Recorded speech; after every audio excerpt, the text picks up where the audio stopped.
ಪ್ರಾರಂಭದಲ್ಲಿ ಆಕಾಶ್ ಮಾತಾಡಬೇಕಾದ್ರೆ ನಾನು ಅವನ ಮುಖದಲ್ಲಿ ನೋವು ಕೋಪ ಕಾಣಿಸ್ತಾ ಇತ್ತು. ನಾನು ಬೇರೆ ಮಾತಾಡಕ್ಕೆ ಇಷ್ಟಪಡಲ್ಲ. ಅವನು ಹೇಳಿದ ಪೊಲೀಸ್ನವರು ಪರ್ಮಿಷನ್ ಕೊಡಲಿಲ್ಲ ಅಂತ.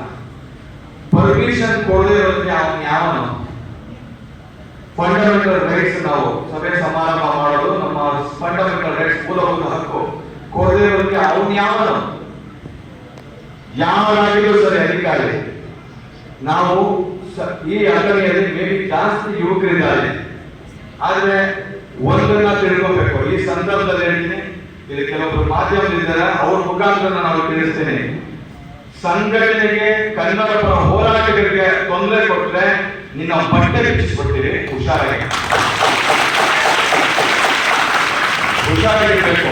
ರಾಜಕಾರಣಿಗಳನ್ನ ನಿನ್ನ ಬಗ್ಗಿ ಇಟ್ಕೊಂಡು ಟ್ರಾನ್ಸ್ಫರ್ಗಳು ಮಾಡಿಕೊಂಡು ಹಣ ಮಾಡಿಕೊಂಡು ನೀನ್ ಇರ್ತೀಯ. ಯಾವುದೇ ಸ್ವಾರ್ಥ ಇಲ್ಲದಂಗೆ, ಯಾವುದೇ ಒಂದು ತನ್ನ ಮನೆಗೆ ನೀನು ದುಡ್ಡು ದುಡಿಯಕ್ಕೆ ಬರ್ತಾ ಇಲ್ಲ. ಕನ್ನಡ ಪರ ಹೋರಾಟಗಾರರು ಕೆಲಸ ಇದೆ. ನನ್ನ ವಕೀಲನಾಗಿ, ವಕೀಲ ಪರಿಷತ್ ಒಬ್ಬ ಸದಸ್ಯನಾಗಿ, ಒಬ್ಬ ಚುನಾಯಿತ ಪ್ರತಿನಿಧಿಯಾಗಿ ಈ ಸಮಾಜಕ್ಕೆ ನ್ಯಾಯ ಕೊಡುವಂತ ಒಂದು ಸ್ಥಾನದಲ್ಲಿ ಇದ್ಕೊಂಡು ಬೆಂಗಳೂರಿನಿಂದ ಅಕ್ಕಡೆವರೆಗೂ ನನಗೇನು ಉಲ್ಕಿರೋ ಬಂದಿಲ್ಲ.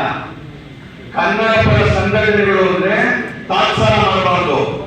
ಯೋಗ್ಯತೆ ಇದೆ. ಕನ್ನಡ ಪರ ಹೋರಾಟಗಾರರಿಗೆ ಬಡವರ ಪರವಾಗಿ, ಹೋರಾಟದ ಪರವಾಗಿ ನಿಲ್ಲೋದು ನಿಮ್ಮ ಕರ್ತವ್ಯ ಅಂತ ಮರಿಬಾರದು. ಯಾವುದೇ ಅಧಿಕಾರಿಯಾಗಿ ಮನಸ್ಸಲ್ಲಿ ಇಟ್ಕೊಳ್ಬೇಕು.